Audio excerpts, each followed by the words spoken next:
From Lagos, the nation's commercial capital, this is the News at 10. Live from Channels Television. Reporting tonight, Ayotunde Balogun.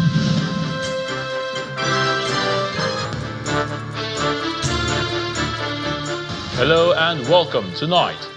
Delta State Governor Sheriff Oborewori, his predecessor Dr. Ifeanyi Okowa, and other top PDP members defect to the APC. Quorum of elected members of the 7th National Assembly under the defunct Congress of Progressive Change, CPC, declared that a former Attorney General and Minister of Justice, Abubakar Malami, and former Governor of Kaduna State, Malam Nasir El-Rufai, have no locus to speak for the former legacy party. Our President Bola Tinubu meets with the National Security Advisor Nuhu Ribadu and intelligence chiefs at his official residence in the State House, Abuja, directs them to work with state governors to check the growing wave of insecurity in some parts of the country. And a series of earthquakes, including a 6.2 magnitude tremor, have struck near Istanbul, shaking buildings and prompting people to flee their homes. And on business, OPEC Plus plans second consecutive oil output hike in June.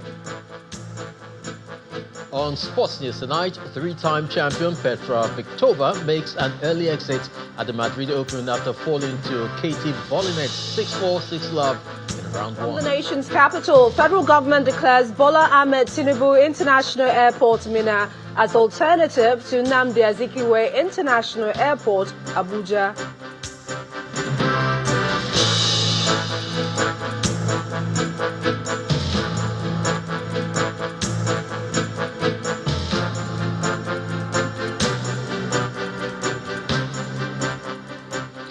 You may call it a rude shock, but when the news broke today, it certainly must have come as a surprise for political observers, considering the fact that Delta State has been a stronghold of the PDP since 1999. Now, the political landscape in Delta State has shifted dramatically, as Governor Sheriff Oborewori has officially left the People's Democratic Party for the All Progressives Congress. The governor's defection was followed by a mass exodus of PDP stalwarts, including former Governor Ifeanyi Okowa, national and state assemblies, all 25 local government chairmen, and the entire PDP state executive. The whispers have finally been confirmed. After weeks of speculation, Governor Sheriff Oborewori has officially defected from the People's Democratic Party to the All Progressives Congress, triggering a major political realignment in Delta State. A major political decision has emerged from a closed-door stakeholders meeting at the Government House in Asaba, where key PDP figures in Delta State met to address deepening internal challenges within the party. The high-stakes meeting at Government House Asaba, which preceded the mass defection in Delta State's political landscape, saw the attendance of several key figures and numerous top PDP executives and influential stakeholders from across the state. It is said that when the taste of the palm wine changes, the drinking pattern also changes. And the leaders of the party, in the course of the consultation, were unanimous in their view that the political temperature have changed, the taste of the palm wine in this instance have also changed, and there was a need for us to adjust the drinking pattern. And in adjusting that drinking pattern, we needed to take a decision that will further help to cement the development in our state, to build the bond of love that have existed in our state, to further advance the cause of security and welfare of our people, and to a very large extent, ensure that development in Delta, because every politics is local, is not truncated. And in taking that decision, we came to the inevitable conclusion that moving out of the PDP is very, very necessary for us to be able to collaborate with our kith and kin and build that state that every Delta will be proud of. The leaders do not just confirm their exit from the PDP, they also offer key reasons behind the decision, citing internal challenges and the need for a new political direction. If you look well, the current PDP state chairman is here. He was in the meeting. The governor of the state was in the meeting. The deputy governor was in the meeting. The Right Honorable Speaker of the House of Assembly was in the meeting. The immediate past governor of Delta State, who ran as vice presidential candidate of the party, was in the meeting.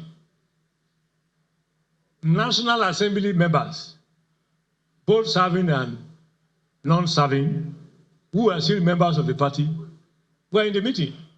House of Assembly members were all in the meeting.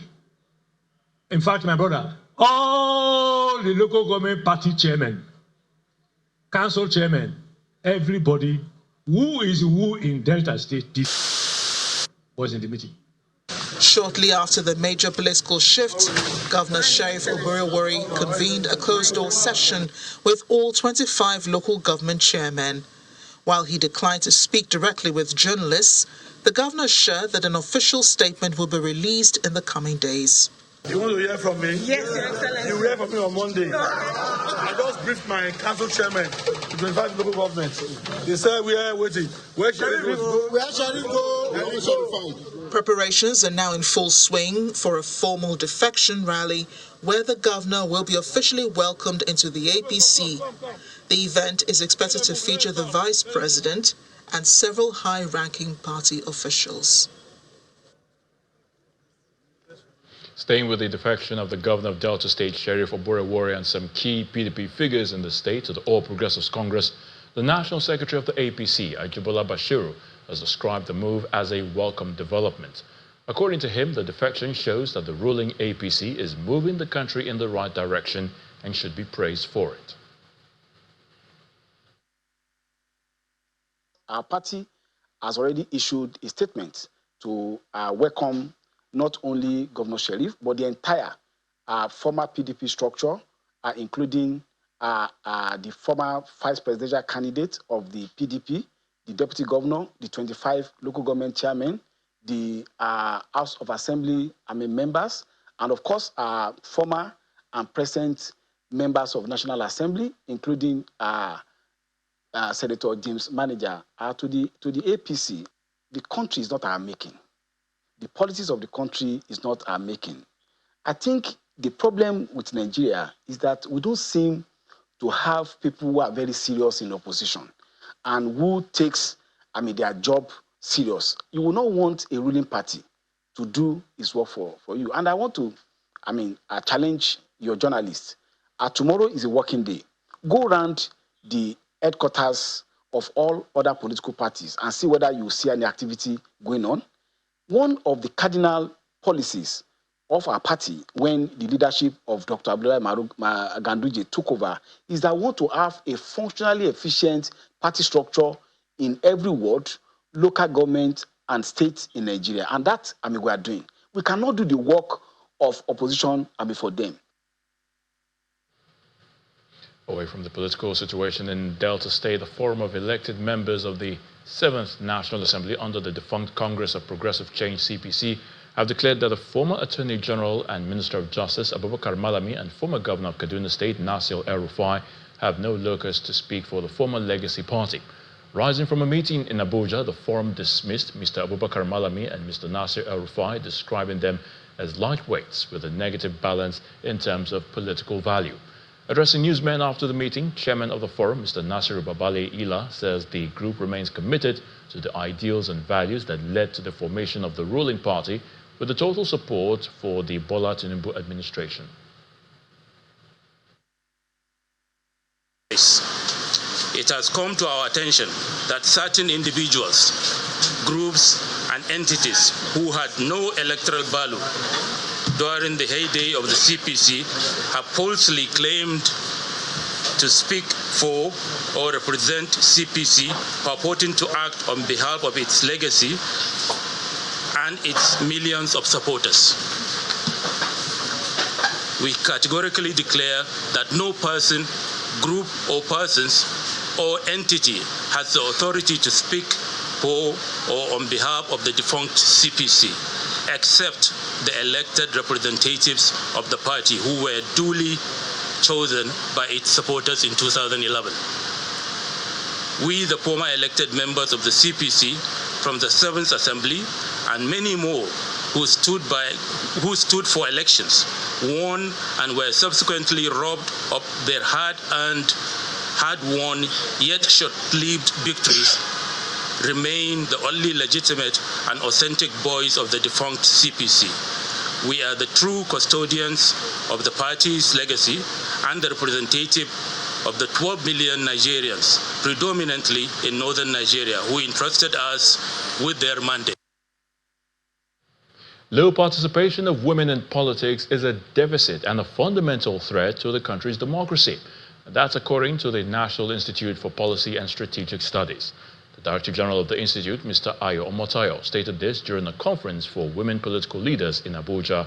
Represented by the Director of Administration of the Institute, Mr. Omotayo urged all critical stakeholders to work together to address the barriers that shape low participation of women in politics.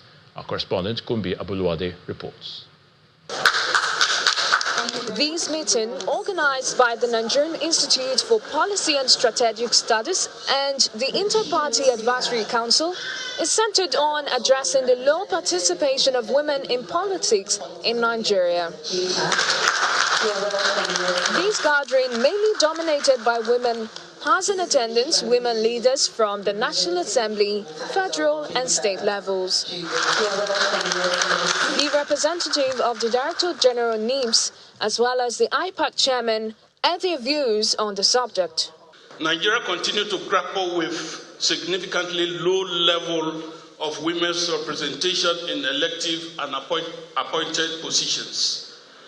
This deficit is not just a matter of gender equity, it is a fundamental challenge to the inclusiveness and effectiveness of our democracy. When a section of the society is underrepresented in policy discussions, they feel marginalized. This is the case with women who constitute about 50% of the population, the nation's population. We cannot advance our democracy if half of the population is excluded from the political sphere. This injustice will not stand.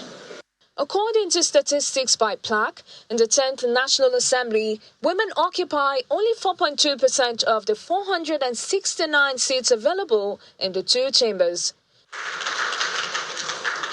This, however, is a cause of concern for these women, as they not only advocate for the passage of the 35 Affirmative Action for Women Bill currently at the National Assembly, but also a policy they tag twinning.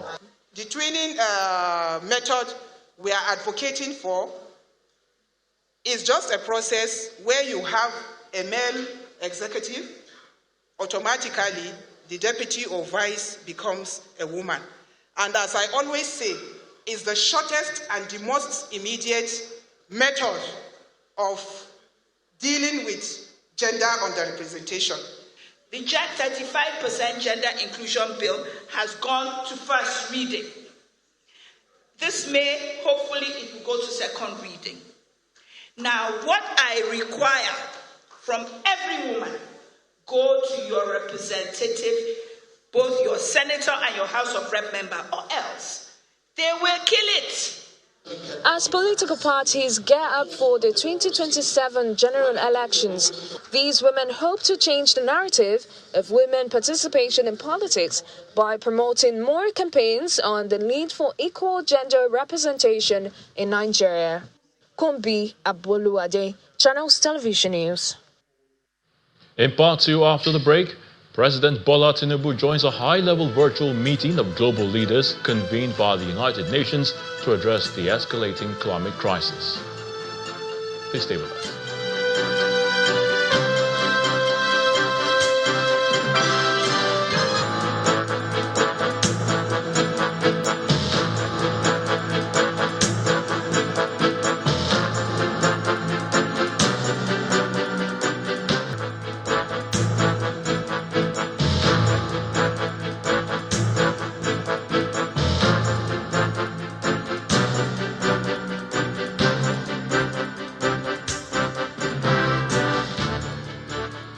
Welcome back. If you've just joined us, you're watching the news at 10 on Channels Television, broadcasting live from Lagos. A reminder of our top stories. Delta State Governor Sheriff Oborewori, his predecessor Dr. Ifeanyi Okowa, and other top PDP members defect to the APC. Forum of elected members of the 7th National Assembly under the defunct Congress of Progressive Change declared that a former Attorney General and Minister of Justice Abubakar Malami and former Governor of Kaduna State Malam Nasir El-Rufai have no locus to speak for the former Legacy Party. President Tinubu meets with the National Security Advisor Nuhu Ribadu and intelligence chiefs at his official residence in the State House Abuja, directs them to work with state governors to check the growing wave of insecurity in some parts of the country. And a series of earthquakes, including a 6.2 magnitude tremor, have struck near Istanbul, shaking buildings and prompting people to flee their homes.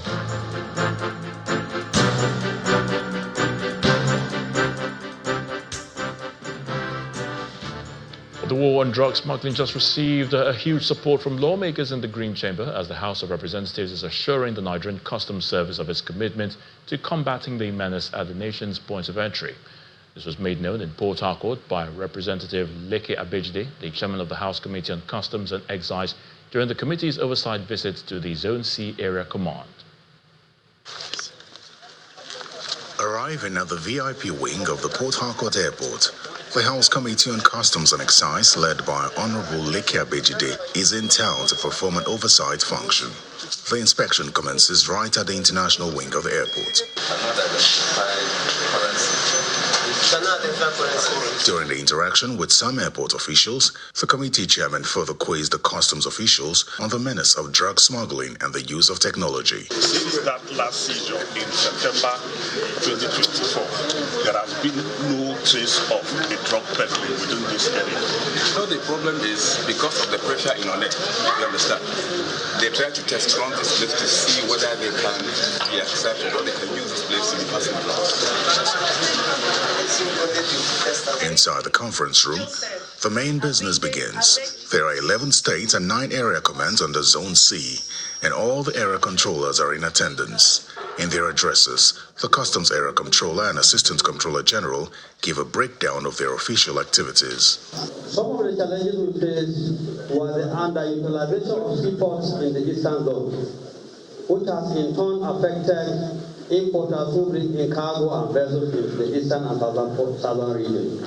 Our dedicated officers and men at the Port Harcourt International Airport intercepted 9 packages of tramadol 200 milligram tablets at the narco shed of the airport. The Association of Nigerian Licensed Customs Agents was also in attendance. We go out for ways. I know several times we've been to Chile, we are back, convincing them to come to patronize this place. I think this house should do something for us. They should convince the government, even if it's 1%. It will help us to also put more effort. 1% of the revenue generated going to the custom agents will help them to work hard to make sure that these importers comply and they pay. I believe Nigerian Customs Service cannot make any revenue if the stakeholders are not happy. Whatever trillions you are seeing coming out, like last year you made 6.1 trillion and everything came through the stakeholders from the licensed customs agents and the fast track. So if your relationship is not cordial, your revenue may have issues. The committee will continue their oversight duties with a visit to Onne Port before proceeding to other states within the zone. The president has joined a high-level virtual meeting of global leaders convened by the United Nations to address the escalating climate crisis. Alongside 16 other world leaders, including China's President Xi Jinping and European Union President Antonio Costa, President Bola Tinubu participated in the closed-door discussions with UN Secretary-General Antonio Guterres and Brazilian President Luiz Inácio Lula da Silva. The UN says the small but representative meeting focused on accelerating a just energy transition and strengthening global efforts to combat the climate crisis. The meeting is a key step towards COP30, the UN climate conference hosted by Brazil and the UN. Notably, the UN Secretary-General announced that China has committed to comprehensive national climate plans covering all economic sectors in greenhouse gases. As leaders turbocharge their own transitions, I urge them to scale up support for developing countries. those least responsible for climate change are suffering from its worst effects. Africa and other parts of the developing world are experiencing faster warming, and the Pacific Islands are seeing faster sea level rise, even while the global average itself is accelerating. Meanwhile, despite being home to 60% of the world's best solar resources, Africa has only around 1.5% of installed solar capacity and receives just 2% of global investment into renewables. We need to change these fast. At COP30, leaders must deliver a credible roadmap to mobilize $1.3 trillion a year for developing countries by 2035. Developed countries must honor their promise to double adaptation finance to at least 40 billion a year by this year. And we need significantly increased contributions and innovative sources of finance to support the fund for responding to loss and damage. Across all these fronts, we will keep up the push, including at a special event in September in the final weeks to COP30. As today's meeting made clear, we cannot, must not, and will not let up on climate action. China was in the meeting, and China has not only announced that they would produce their nationally determined contributions, but President Xi said that those nationally determined contributions would cover all economic sectors and all greenhouse gases. It's the first time that China clarifies this point, and this is extremely important for climate action. Meanwhile, President Bola Tinubu has held a closed meeting with the National Security Advisor, Mr. Nuhu Ribadu, and intelligence chiefs at his official residence in the State House, Abuja, and directed them to work with state governors to check the growing wave of insecurity in some parts of the country. Speaking after the meeting, the National Security Advisor explains that the president received reports from the security chiefs and also gave them new directives to ensure there is peace and security in Nigeria. Even when he was out there and before coming back, he was constantly in touch. He was giving directives. He was following developments. And we, in charge of the security, got the opportunity today to come and brief him properly for hours. And it was very, very detailed, and it was exhaustive. It was complete and A to Z what has been the case and what's been happening today. And we listened and we took instructions from him. We got new directives. The fact is, Mr. President is insisting and working so hard to ensure that we have peace, security, and stability in our country. The chiefs were all out where we had these sparks and incidents of insecurity. Plateau State, Benue State, even Borno, these particular 3 states. And we gave him a feedback because he directed us to go meet with the political authorities there. Issue of insecurity often is not just federal government.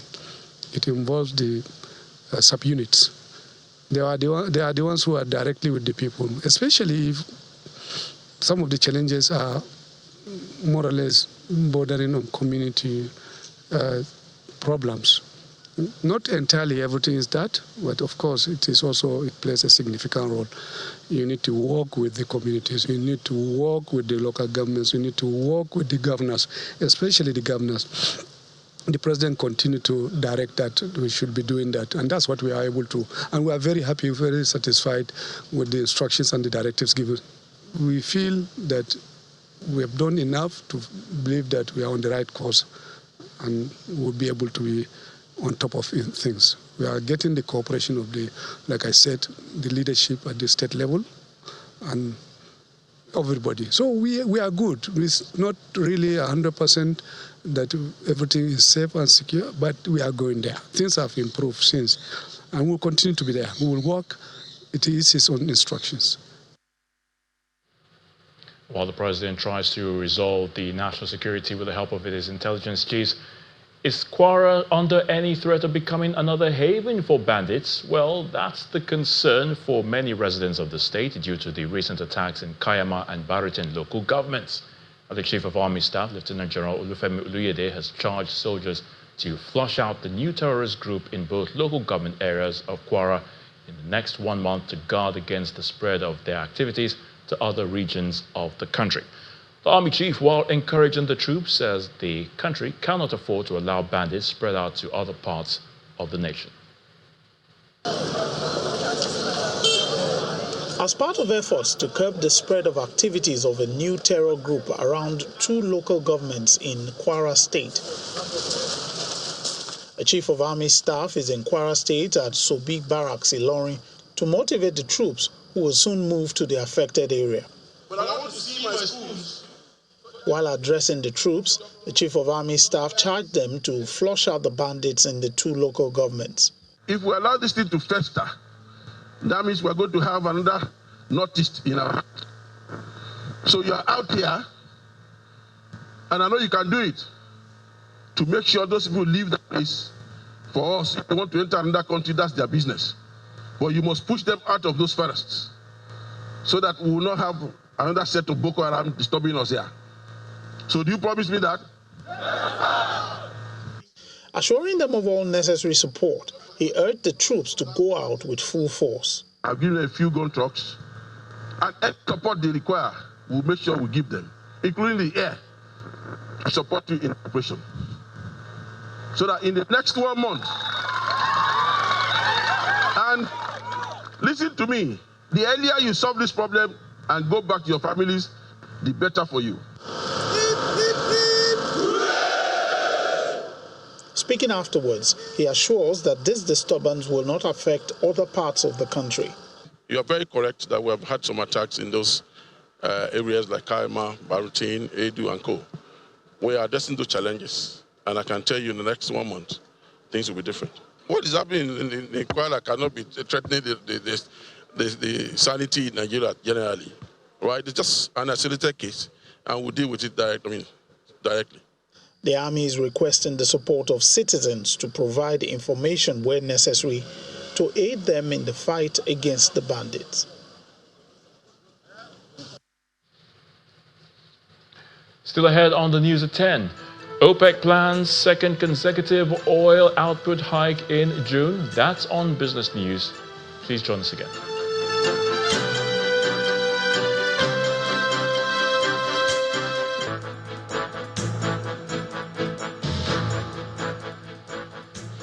Welcome back. Let's now head to the nation's capital, and Millicent Walker is standing by to give us the latest from our Abuja studios. Over to you, Millicent. Thank you, Ayotunde. Good to see you. Well, here's some interesting news for the aviation sector. The Minister of Aviation, Mr. Festus Keyamo, says the Bola Ahmed Tinubu International Airport in Minna, Niger State, has the potential of being an alternative to the Nnamdi Azikiwe International Airport, Abuja. Mr. Keyamo made the remark at the commissioning of the Bola Ahmed Tinubu International Airport and the commencement of flight operations from Minna to Abuja and Lagos after over a decade. According to him, the runway and other facilities meet international standards, and it has a strategic position going by its proximity to the Federal Capital Territory. Our correspondent Victoria Longjohn reports. It's the official commissioning of the Bola Ahmed International Airport, Minna, formerly known as the Abubakar Imam International Airport for commercial flight operations. Secretary of Government of Niger State. Present to witness the official opening are the Minister of Aviation, Festus Keyamo, the Governor of Niger State, Umar Bago, the Minister of Information and National Orientation, Mohammed Idris, and the Minister of State for Agriculture, Aliyu Abdullahi, amongst other government officials. Addressing the media after the commissioning, the Minister of Aviation says the airport can serve as a major aviation hub. What you are seeing here today is long overdue. In terms of position, in terms of strategic, position and everything, Niger State Minna International Airport, which is now Bola Ahmed International Airport, has the potential, had always had the potential to be the full alternate airport to the Abuja International Airport. It is then time for the inaugural flight.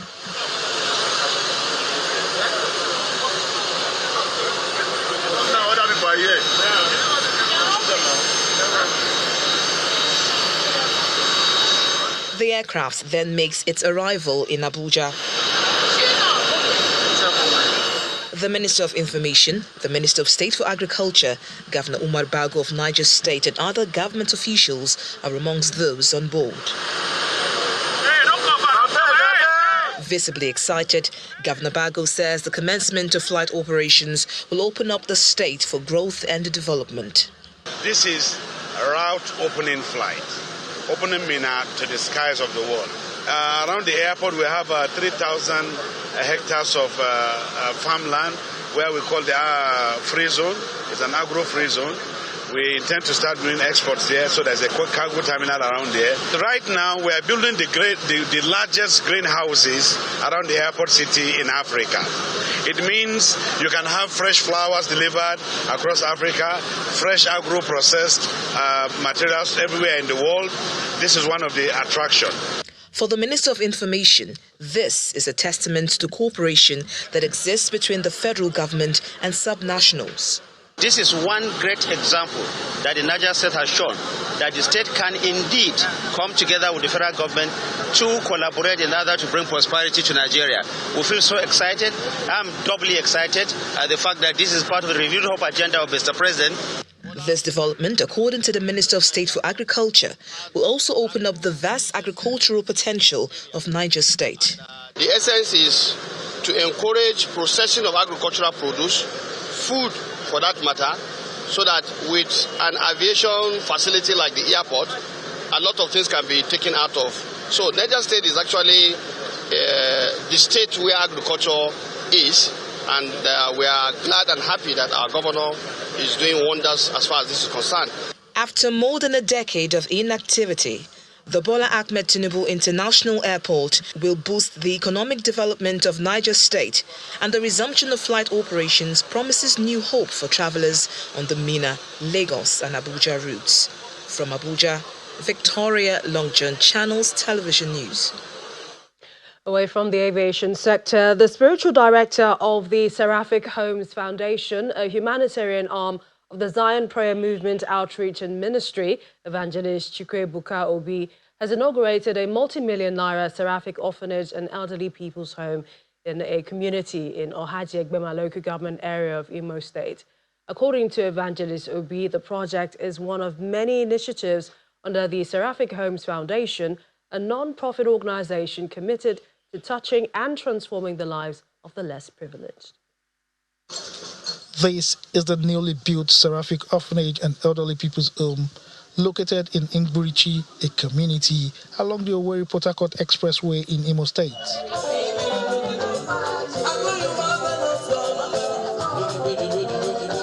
The multi-million naira state-of-the-art facility is constructed by Evangelist Ebuka Obi through the Sarafic Homes Foundation, arm of Zion Prayer Movement Outreach. There is nothing so special about this world. No matter how much you have in your account, you can't die with money. Nobody can bury you with money. So the best way for me to be happy is to see that people are happy. You know, the Bible says in Matthew 25, when I'm thirsty, you give me water. When I'm hungry, you give me food. And when I'm naked, you clothed me. And that is one of the principles that if we apply, we can see Jesus face to face. The official commissioning attracts the presence of the governor of Imo State, Hope Uzodinma, members of his cabinet, Zion Ministry faithful, as well as residents of the Ingburichi community.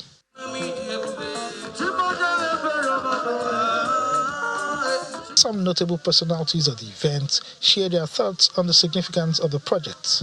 This young man called Apostle Epukobi has done what Napoleon could not do.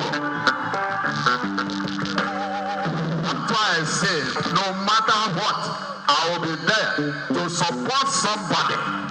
Look at what he's doing here today. Old People's Home and Orphanage, free of charge. Out of what he has been doing in Lagos. We thank you for this initiative.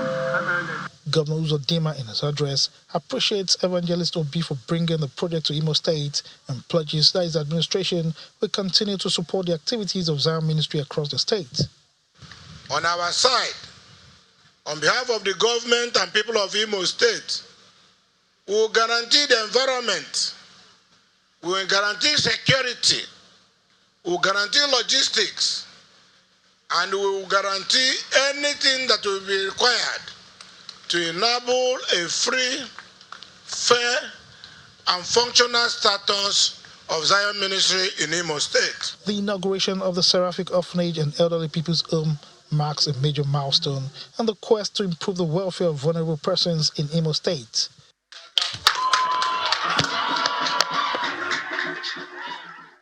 Eyitope Kutei, Channels Television News. And that's a wrap from us here at the nation's capital. Over now to Will Ibong for business news.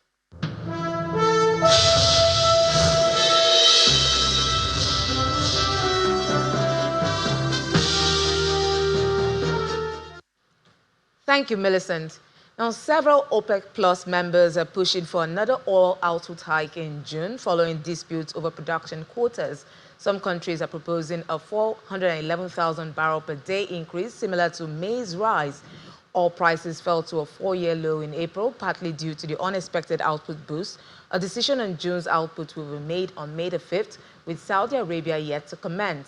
Saudi Arabia had pushed for the faster increase after Kazakhstan and Iraq exceeded quotas. Oil prices briefly rose before dropping over 2%, with Brent crude falling below $66. And the Center for the Promotion of Private Enterprise says there's no need to turn the Raw Materials Research and Development Council bill into law. The bill, now before the National Assembly, proposes a minimum of 30% local value addition on primary product exports. The CPP CEO, Dr. Muda Yusuf, speaking on Business Morning, argues the issue should be addressed through regulation, not legislation, and stressed the need for policy flexibility and stakeholder consultation. We want to export now. How do you determine 30%? You have to go to raw material research. They will test it and all of that. You know, how do you go about all those things? And each bottleneck you create for businesses within the bureaucracy, it's additional burden. It's additional vulnerability for corruption. So we don't want too many of these things in place. But more importantly, is to ensure that we do the first things first. We appreciate sequencing. We build capacity to produce competitively. But export is about competitiveness. It's not just about you producing. How can you compete with other countries that are coming to the global market? Now to some company news now. Japan Gold and Ventures PLC has reported a profit of 1.8 billion naira for the full year 2024, marking a major turnaround from a 622 million naira loss in 2023. Revenue rose by 59% to 4.1 billion naira, driven mostly by equipment rentals, which brought in 3.9 billion naira. Gross profit doubled to 2.1 billion naira despite a 29% rise in cost. Other income climbed to 242 million naira thanks to gains from selling safety gear. With no finance costs, operating profits matched a pre-tax profit of 1.8 billion naira, up 191% year-on-year. At the same time, the company has proposed a dividend payout of 627.56 billion naira for shareholders. Japan Gold shares closed at 2.13 naira on April the 22nd, up 3.9% year-to-date after gaining 20.6% in 2024. And with that, we head to the domestic equities market. We sustained positive sentiments today. John Mekwa tells us more.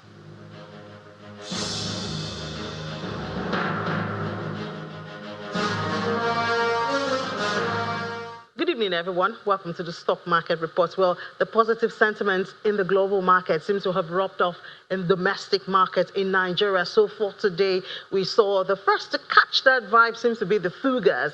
So for today, FBN Holding, UBA, GTCO, Access, and Zenith. Those are the Fugas, the big ones in the banking counter. They are all positive, and they've driven the market, sustaining that green color. Look at the sectors, and we know why this is a big deal. Almost 3%. That's what banking gained today because of those big guys. Consumer goods also got a bit of it, so it's up 1.25% because of buying interest in Dangote Sugar, Honeywell Flour, and international breweries. International Brewery was also on the gaining side yesterday. Oil and gas, however, missed out in the action today, so it's down 0.09%. Profit taking on MRS and Japan Gold led this. At the close of trade today, 352 billion naira gained added to the market cap, and that has brought us back to the 66 trillion naira level. Congratulations to our investors. And the oil share is also up. Well, got to this level intraday and has been able to sustain it at the close of trade. More than 0.5% is what the oil share is recording in the green as the close of trade today, the second winning day this week. And for the second time, we have the bull on the stage.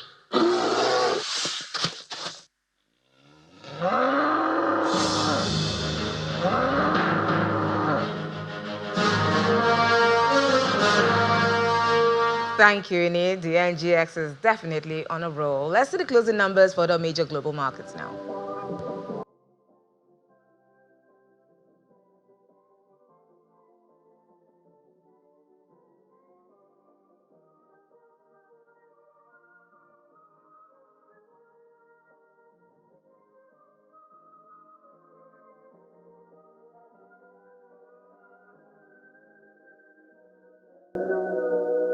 And that's business news. It's back to Ayotuni for the rest of the news at 10.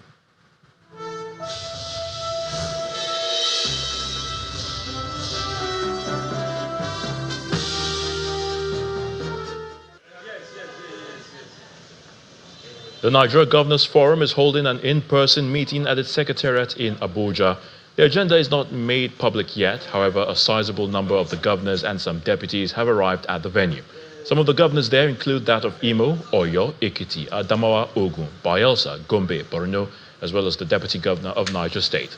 The governors have also been joined by the Chief of Defense Staff, suggesting that issues of security will form part of the agenda for the meeting tonight. President Bola Tinubu has hailed the Economic Community of West African States, ECOWAS, for fostering regional integration. President Tinubu, represented by the Minister of State for Foreign Affairs, Ambassador Bianca Ojukwu, spoke in Accra, Ghana at the launch of a series of events to mark the regional body's Golden Jubilee. The U.S. President Donald Trump has accused Volodymyr Zelensky of harming peace negotiations over the war in Ukraine with inflammatory statements.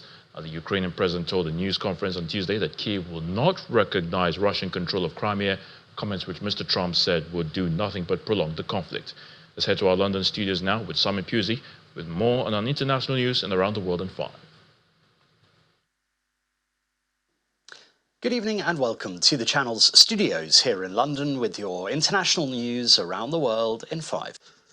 A series of earthquakes, including a 6.2 magnitude tremor, have struck near Istanbul, shaking buildings in Turkey's largest city and prompting people to flee apartment blocks. There have been no immediate reports of casualties or wider damage, but Istanbul officials said they were checking buildings and warned people to stay clear of potentially damaged sites. The largest earthquake on Wednesday struck at 12:49 local time at a depth of 6.9 kilometers. The epicenter of the 6.2 magnitude tremor was located along the coast of the Sea of Marmara, about 80 kilometers west of Istanbul.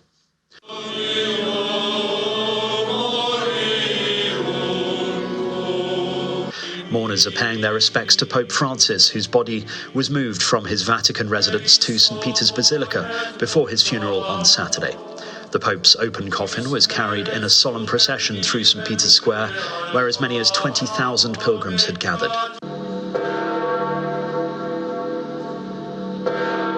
As the coffin crossed the square, bells tolled and crowds broke into applause, a traditional Italian sign of respect.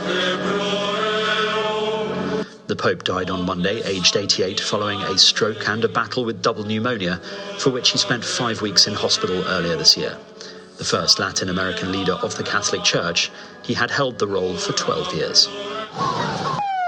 Shock and anger is growing after gunmen killed 26 tourists in Indian-administered Kashmir. Some of those wounded are in a critical condition. Gunmen burst out of forests and opened fire on visitors with automatic weapons in the attack near the picturesque tourist town of Palagam. More details have been emerging about those killed, including a honeymooning groom and a businessman on holiday. There's been no official confirmation yet on who carried out the attack. US Vice President J.D. Vance said his country would walk away unless Ukraine and Russia agree a deal, echoing recent comments from US officials.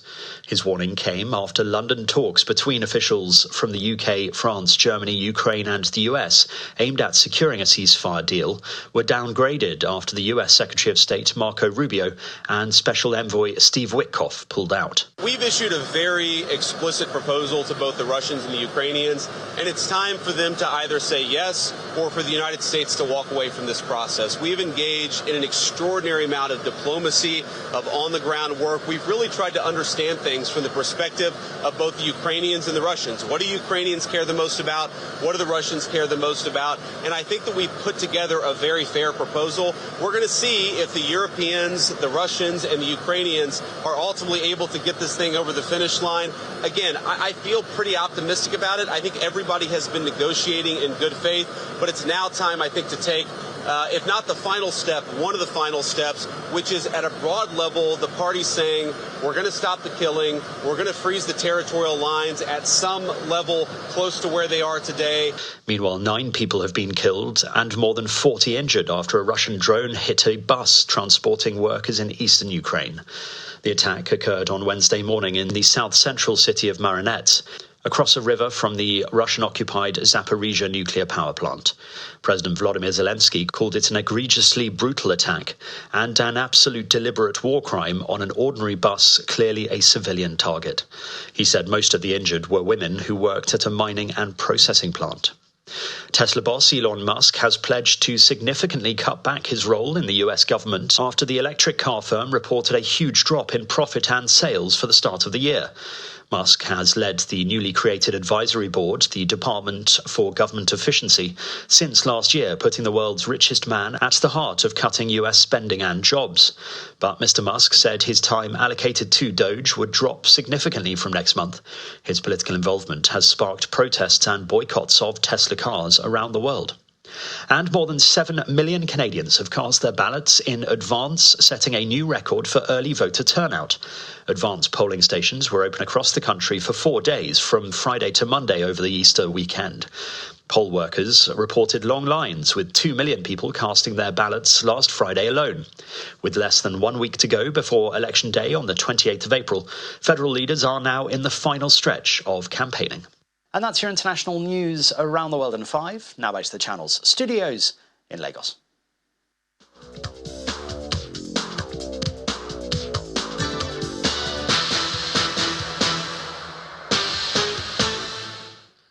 Thank you, Simon. Welcome to Sports News. Arsenal made Liverpool wait to win the Premier League title despite Jean-Philippe Mateta's brilliant late goal off the bench, earning Crystal Palace a 2-2 draw at the Emirates. Jakob Kiwior put the Gunners ahead earlier on, but Eberechieze equalized for Palace. Leandro Trossard restored Arsenal's advantage before half-time, only for Mateta to come off the bench and bag a sublime leveller with 7 minutes left. With Arsenal facing PSG in the Champions League last fall on Tuesday, the Gunners were grateful not to pick up any injuries ahead of the big semi-final showdown. And Katie Volinet showcased remarkable prowess, defeating Petra Vitova in straight sets with a scoreline of 6-4, 6-love at the Madrid Open. The match, filled with intense rallies and strategic serves, highlighted Volinet's superior form and consistency, allowing her to advance to the next round. That's a brilliant recovery. And she's reeled off 5 games in a row, Volinet.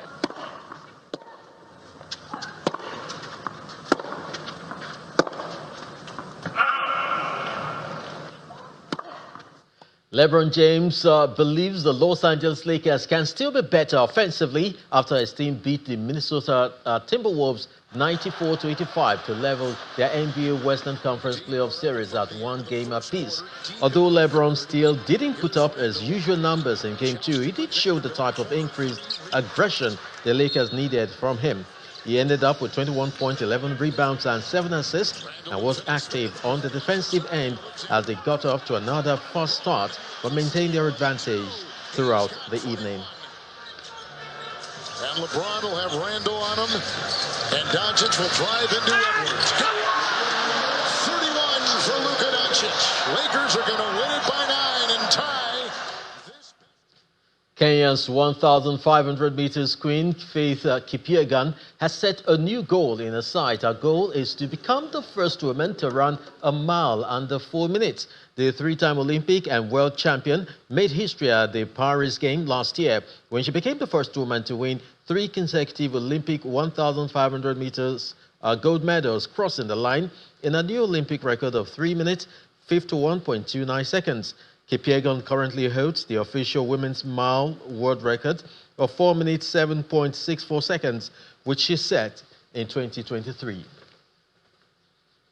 And U.S. gymnast Simone Biles is unsure if she will compete at the 2028 Olympics in Los Angeles.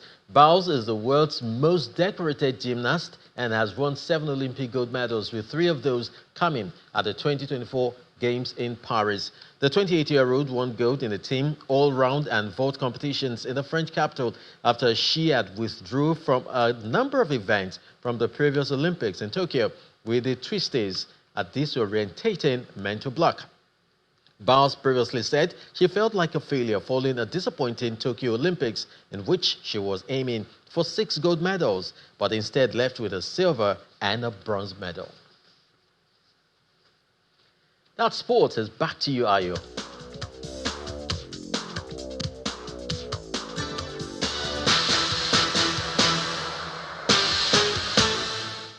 And the main news again. Delta State Governor Sharif Oborewori, his predecessor, Dr. Ifeanyi Okowa, and other top PDP members have finally defected to the ruling All Progressives Congress, the APC. That's the news at 10 tonight. Thank you so much for watching. I'm Ayo Tunde Balogun. You have a good night.